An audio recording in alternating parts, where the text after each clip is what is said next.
Bonjour à toutes et à tous, je suis Charlotte Gaillard, présidente et fondatrice de l'INSEP, Institut de coaching et d'évolution personnelle et professionnelle. Aujourd'hui, je vais vous expliquer comment reprendre le contrôle de votre vie grâce à l'ancrage. Ok, je vous vois déjà en train de vous dire « Oh non, encore un truc genre baguette magique ». Non, pas vraiment. Moi, j'aime pas trop les baguettes magiques et surtout, depuis bien longtemps, je sais que ça n'existe pas.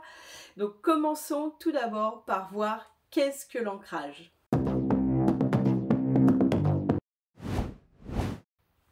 Commençons par la définition de ce bon vieux Larousse.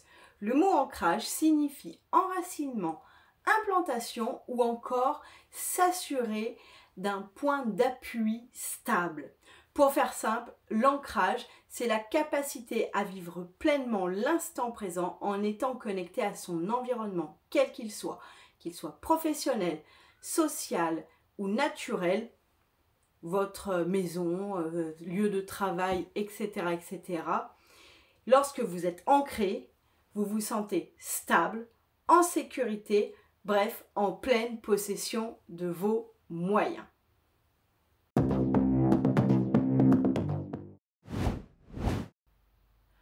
Comment le manque d'ancrage impacte votre vie? Pour vous faire comprendre les effets du manque d'ancrage sur votre vie, je vais vous faire une petite métaphore nautique. Oui, je sais, ça peut paraître super bizarre. Donc, pour faire une petite métaphore simple, imaginez que vous êtes un bateau. Alors, choisissez le type de bateau que vous voulez, ça n'a aucune importance. Vous êtes au port et vous êtes bien amarré à votre anneau au port, tout va bien. Le temps est calme, le bateau divague tranquillement de droite à gauche ou de bas en haut en fonction du sens dans lequel il est amarré. Et puis, rien ne se passe, je veux dire, voilà, le bateau n'est pas soumis à quelque stress qu'il soit, tout va bien. Tout à coup, le ciel noircit, le vent forcit et la tempête arrive. Et ce bateau est toujours bien attaché et là, il ballotte de plus en plus, il se cabosse un peu contre les rebords du ponton ou du port. Et en gros, c'est pas un bon moment pour lui, mais finalement, il est bien attaché, tout va bien, la tempête repart. Et voici que le bateau se chahute à nouveau tranquillement au port, avec de moindre mal, on va dire.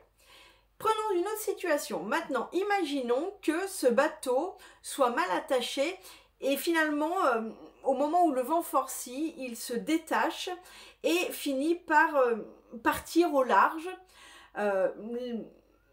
Le vent forcit un peu, mais ça n'est pas la tempête. Mais imaginez ce bateau qui n'a pas d'ancre, qui n'est plus attaché au port, et là, il est pris, il va à droite, à gauche, malgré le vent qui finalement est peut-être moins fort que lors de la première tempête, mais ce bateau n'étant pas ancré, il finalement divague à droite, à gauche, sans savoir où il va, et puis risque de rencontrer des rochers, de s'approcher de la côte et de se fracasser sur les rochers. Eh bien, l'ancrage, pour faire simple, c'est ça. C'est cette sensation de flottement que vous pouvez ressentir de temps à autre, voire de façon chronique pour les personnes les plus touchées, comme si finalement vous divaguiez dans votre vie sans avoir vraiment de but, sans vraiment savoir qui vous étiez ou où vous allez. Alors voilà, la plupart du temps c'est tout à fait temporaire, dans certains cas on le verra après, ça peut être chronique. Plus concrètement, qu'est-ce que ça impacte pour vous, ce manque d'ancrage? Donc ça impacte votre capacité à prendre du recul, votre capacité à prendre des décisions. Alors on va même pas aborder le sujet de prendre de bonnes décisions. Par pitié, quand vous êtes dans cet état de flottement, n'essayez pas de prendre de bonnes décisions pour vous, ça serait une catastrophe. Ça impacte votre sommeil de deux façons, la plupart du temps. Soit vous vous endormez, vous vous réveillez le matin et vous avez complètement la sensation d'avoir somnolé ou d'avoir dormi 5 minutes, donc pas du tout reposant, ou au contraire, ça peut être vraiment là, des zones d'insomnie par des réveils nocturnes plusieurs fois par nuit. Ça impacte également le sentiment qu'on a d'être en sécurité, c'est-à-dire qu'on a beau être chez soi dans un endroit qui craint pas, on a l'impression qu'il peut toujours nous arriver un truc. Ça impacte également votre productivité, que ce soit votre productivité au travail, à rendre un projet dans les temps, ou à finir votre corbeille de linge à repasser.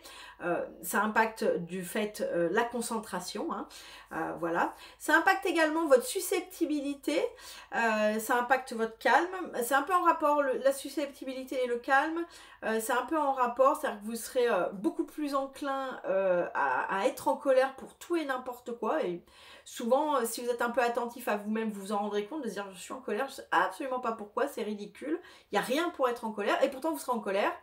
Et ça impacte enfin votre capacité à relativiser. Donc là, pour continuer dans les métaphores, dans les métaphores de l'eau, vous allez vous noyer dans un verre d'eau, quoi. C'est-à-dire que tout devient insurmontable, vous n'avez qu'une envie, c'est que ça s'arrête. Et le problème, c'est que c'est pas prêt de s'arrêter, parce que quand on n'est pas ancré, eh bien c'est un petit peu le serpent qui se mord la queue. Enfin bref, vous serez comme un bateau perdu au large, sans aucun ancrage, et pris, alors soit dans le vent quand vous avez de la chance, soit carrément dans la tempête de la vie, et tout vous paraîtra insurmontable. Voilà concrètement comment ça impacte votre vie. Voyons les deux façons dont peut vous impacter le manque d'ancrage. La première façon, c'est la façon temporaire. C'est presque cette façon-là, c'est presque une façon, je dirais, de ne pas être en lien, de ne pas être en connexion, mais de façon très temporaire avec une situation ou avec une personne qui est toxique. Prenons un exemple, la voisine pénible qui à chaque fois qu'elle vient vous parler vous envahit et votre temps et en plus votre énergie, elle vous absorbe, vous avez l'impression qu'une fois qu'elle part avec la moitié de vous-même, vous n'êtes plus que l'ombre de ce que vous étiez avant son arrivée. Ou dans le cadre professionnel, vous avez votre N+1 qui est en super crise parce que certainement lui aussi a des challenges et des objectifs à respecter qu'il n'arrive pas, et là il se déverse sur vous d'une façon extrêmement agressive et humiliante. Et bien c'est dans des cas comme ça où finalement votre esprit, votre corps va décider de se dissocier entre guillemets. Alors j'aime pas tellement le mot dissocier parce que c'est un mot de psycho et je voudrais pas que les professionnels me tombent dessus, donc on va plutôt utiliser le mot ne plus être en lien, être en déconnexion avec soit la personne soit l'environnement, mais c'est un instant T et c'est je dirais provisoire et temporel. Voilà, donc ça c'est un manque d'ancrage qui peut durer une journée, quelques heures, 2-3 jours, et puis naturellement en fonction de qui vous êtes, de la façon dont vous êtes, puisqu'on n'est pas tous égaux là-dessus, vous allez revenir ancré normalement, sans trop de problèmes. Dans ce cas-ci, je vous donnerai à la fin 2 astuces qui peuvent tout à fait aider, mais je dirais on passe tous par des périodes de non-ancrage dans notre vie qui peuvent être déclenchées par des choses désagréables, mais qui peuvent être violentes, mais qui en tout cas restent très très définies dans le temps. La deuxième façon d'être et de vivre le manque d'ancrage est plus problématique, puisque là c'est quelque chose qui est plus de façon chronique et c'est une façon de fuir entre guillemets une réalité qui est trop dure à vivre. Donc ça peut être une réalité présente, hein, reprenons le cadre personnel, vous êtes dans une situation de violence familiale, qu'elle soit verbale ou physique, intolérable, et donc vous allez être complètement pas du tout ancré, mais parce que c'est une question de survie presque, ou vous allez vivre dans le cadre d'un travail, des situations de stress, mais intense, durable, c'est-à-dire que là, votre N+1, c'est même pas votre S+1, c'est l'entreprise dans son ensemble qui a une politique toxique, et voilà, donc ça peut être des situations qui sont très très difficiles à vivre, mais qui sont présentes, mais ça peut être également des situations du passé, et la personne refuse finalement d'aller guérir ce passé, parce que ça fait rejaillir des sentiments, des images, des ressentis, des choses trop violentes à gérer, et ne sachant pas comment faire, d'ancrage, déconnexion. Voilà. Dans ce cas-ci, là, on va être très très honnête, les 2 astuces que je vais vous donner, honnêtement, il y a assez peu de chances que ça ait une quelconque utilité. Comme toutes les thérapies, ce que j'appelle les thérapies one-shot, que ça soit de l'hypnose, que ça soit de la sophro, toutes ces thérapies, disons, alternatives, hein, sur lesquelles j'ai aucun problème, parce que ça peut être très très utile, mais sur du one-shot. Mais honnêtement, quand on doit guérir un passé en profondeur, sur le long terme, ça ne va pas du tout être suffisant. Donc vraiment là, je vous invite à vous rapprocher d'un spécialiste, d'un thérapeute spécialiste, mais type psychiatre, psychologue, qui eux, c'est vraiment leur job, quoi, de venir vous aider à comprendre et à guérir ce passé. En tout cas, voilà les 2 façons. Donc dans le premier cas également, n'hésitez, donc ce qu'il va falloir faire, c'est si ça se reproduit, parce que le temporaire peut quand même se reproduire régulièrement, il va falloir comprendre comment rectifier ça. Si vous avez une voisine ou un membre de votre famille ou une amie qui en fait à chaque fois vient, vous plombe et part avec la moitié de vous-même et vous sentez en flottement derrière pendant plusieurs heures ou pendant 2-3 jours, peut-être qu'il va falloir comprendre pourquoi vous tolérez ça. Pareil avec le travail, bon, si c'est une fois, tout le monde a le droit de péter les plombs une fois. Si c'est une fois qui se répète tous les mois ou voire toutes les 2 semaines, il faudra prendre des mesures, je dirais, de comprendre déjà pourquoi vous acceptez ça, et puis de qu'est-ce que vous pouvez mettre en place, surtout comme action pour vous protéger et vous éviter ce désancrage, en fait.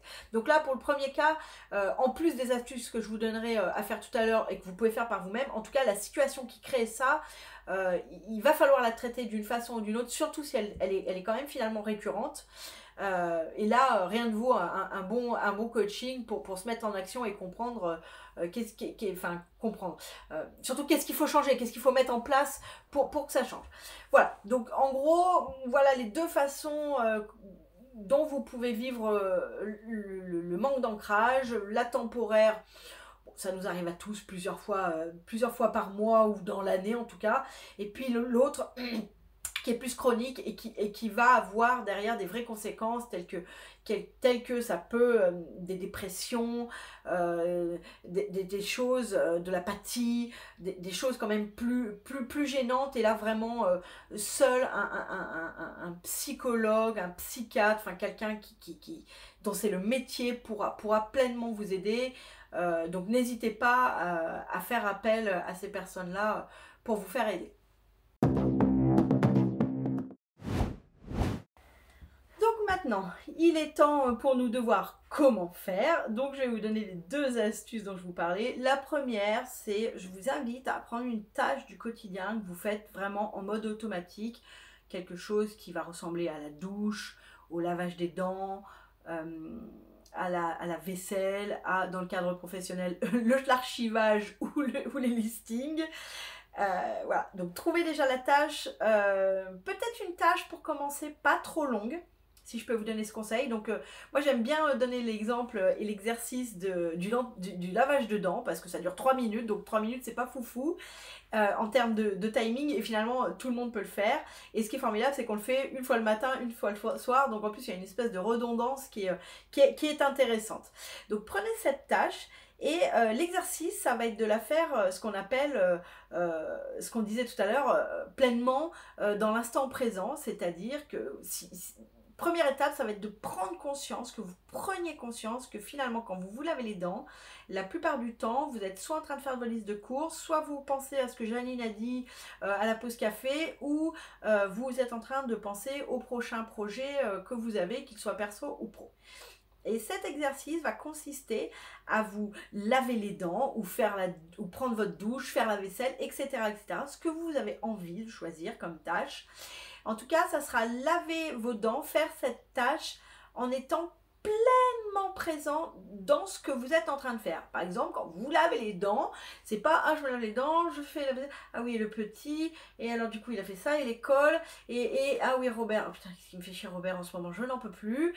Ah oui, oh là là, ouh, là, il faut que j'aille chez le coiffeur. » Non, c'est « Ok, je prends ma brosse à dents, je suis avec ma brosse à dents. Hein, ça ne veut pas dire je suis en train de tailler la bavette à ma brosse à dents, mais je suis juste là, mon esprit est 100% concentré sur ma brosse à dents, je prends mon dentifrice, je mets le dentifrice sur la brosse à dents, je mets le dentifrice sur la brosse à dents, et je me brosse les dents. Et c'est vraiment être pleinement dans le ressenti, dans la visualisation. Alors ça va dépendre de chacun. Il y en a qui sont plus dans la visualisation, d'autres dans le ressenti, d'autres dans l'écoute. Peu importe, le sens finalement qui prédomine chez vous. Mais en tout cas,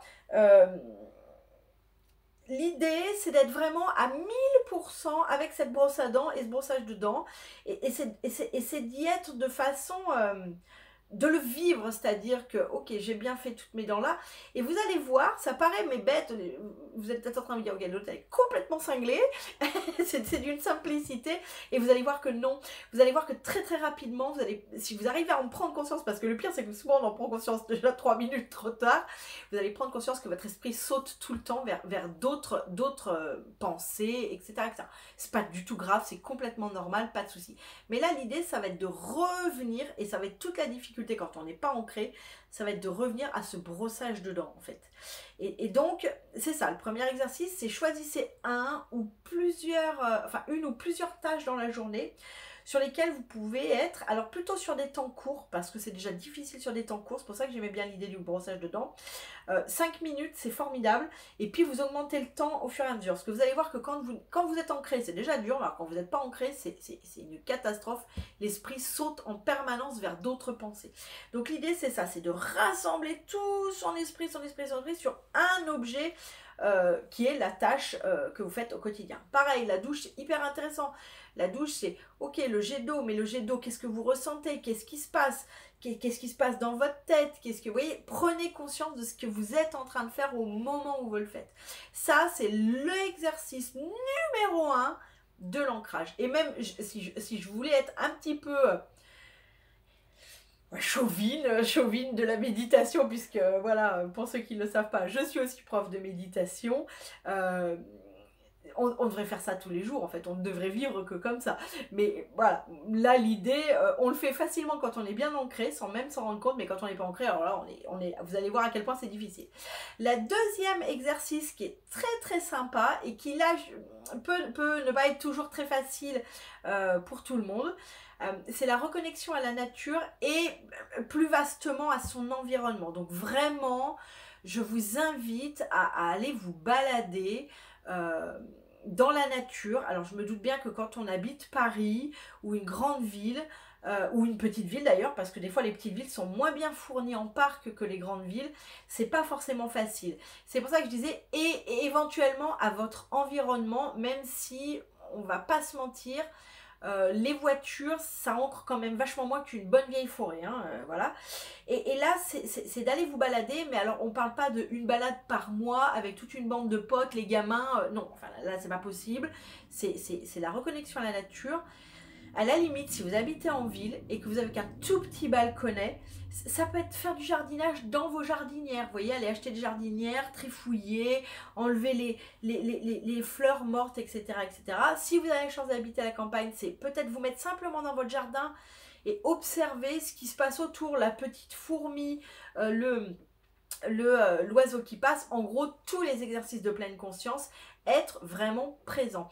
Ce qui est très intéressant aussi dans la reconnexion à la nature, c'est marcher pieds nus. Alors évidemment, quand il fait moins 15, dans la neige, c'est beaucoup moins fun, on est bien d'accord, mais quand on peut, c'est enlever ses chaussures, enlever ses chaussettes, et être ancré en fait, hein, se reconnecter avec la nature. Alors je sais, ça peut paraître super wouhou, hippie, néo-bobo, néo-spirituel, machin, mais non en fait, dire, il y a assez d'études maintenant qui le prouvent, que toucher la terre, qu'être en connexion avec la terre, dans la forêt, dans la campagne, dans un parc, marcher pieds nus dans l'herbe dans un parc, en fait ça a vraiment des bienfaits indéniables sur votre corps et sur votre esprit. Donc vraiment le deuxième exercice, je sais qu'il est moins accessible à plein de gens, surtout les gens qui habitent en ville et qui sont très très occupés, mais ça reste un exercice hyper intéressant.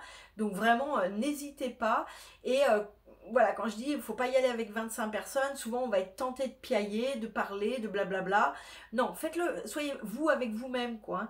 Donc si le parc, la forêt, ça vous tente pas trop tout seul, ce que je peux complètement comprendre, Je vous dis, trier, enfin enlever les feuilles mortes de vos géraniums sur les balconnières, ça marche très très bien aussi. Voilà déjà pour les 2 exercices et comme toujours, bah, n'hésitez pas à vous faire accompagner s'il y a des problématiques, des passages à l'action, des choses qui fait que trop souvent vous êtes déconnecté, désancré ou alors de façon chronique et là on fait appel à un spécialiste. Et voilà, vous savez tout ou presque sur l'ancrage. Il faut avouer que c'est un vaste sujet. Il est temps pour moi de vous dire de vous abonner à la chaîne et à nos autres réseaux sociaux, Insta, LinkedIn et Facebook, et de mettre un pouce si vous avez aimé. Ainsi, vous contribuez à nous faire connaître. Comme toujours, je vous invite à découvrir le coach ou la coach qui vous conviendra sur notre site www.incep.com